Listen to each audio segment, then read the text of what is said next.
On this story, we joined in the studio by Christine Nxumalo, a family member who lost a loved one, and she's also a member of the Life Esidimeni Family Committee. Good morning to you, Sis Christine. Thank you so much for coming through. Good morning. Thank you for having me. Right, you were there throughout the arbitration process. You got to hear the evidence presented by all the leaders within government. You also had your chance to give your testimony. Yes. Talk to us about your overall impressions of the arbitration hearings. Well, from the family's point of view, the stories were horrific, and that was only a fraction of the stories, that the public got to hear.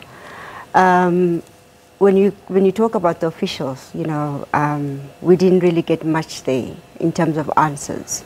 But I think one thing that this process has actually allowed to happen is that we at least call them to account. It seems like most of these officials have never been called to come and answer for anything. But many are also saying that they sort of tried to run away from taking responsibility of what happened. Well, they tried.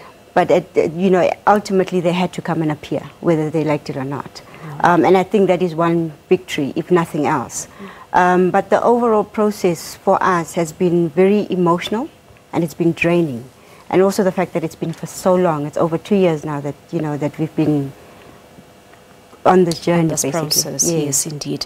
Now, the family committee, are you happy or satisfied with what was put in terms of the monies that are to be paid, the 200,000 rand? Well, look, we haven't finalized on the money. This is only the first part of the claim, which is for emotional shock and psychological damage and the funeral costs. Yesterday they were arguing for the constitutional damages that still need to be debated on. Yeah. So far the families are happy. Okay. And so we haven't had any, negative feedback from the families as yet. All right. And we also had the Deputy Chief Justice, Dikgang Moseneke, basically talking about the basis of calculations and the difficulties to actually get the right amounts of claims for the families. Talk to us about how government and yourselves, of course, as the committee, got to arrive at this figure. Well, because we're represented by Section 27, they used actuaries to try and come up with a figure. As you know, that this matter is unusual, so it is calculated, I supposedly, differently. And of course, Section 27 saying they're looking at 1.5 million rand. Yes, yeah. But as we say, at the end of the day, Judge Moseneke is the one who will ultimately decide. This was just to kind of give an idea of what it possibly could be. But overall, do you think families were able to find or will be able to find closure after the hearings are concluded today? It's very difficult to speak with one, just to say one thing for all families. Some families have come to a point of closure, or some, closer rather to closure. Some are maybe still in the beginning stages of closure. So we are at different levels. So each person who comes and testifies or speaks appeals to a particular person. Yeah, so we're not all at the same level, but I think the closure process has begun. And you not all as forgiving, hey? Yeah, no.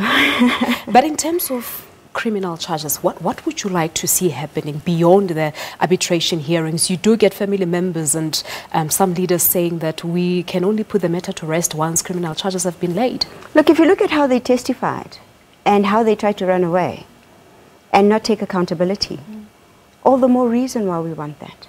Because it simply means they think they can get away with it. So criminal charges for us beyond this is what ultimately we would want as families. So are you speaking in one word, in one voice, in terms of criminal charges? That one is not debatable. It's not, the families are singing one voice right from the beginning. Yeah.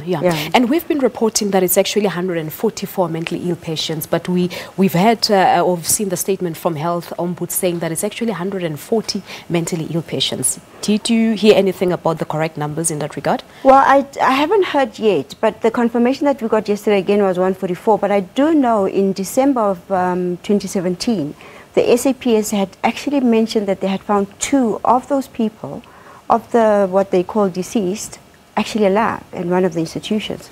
But that's yet to be confirmed. That's yet to be confirmed. Yes. Okay, we'll leave it at that, Sis Christine. Thank you so much for coming through. Thank you very much. Thank you very much. Christine Nxumalo is a member of the Life Esidimeni Family Committee, and she's been part of the process of uncovering why their loved ones were allowed to die in such big numbers.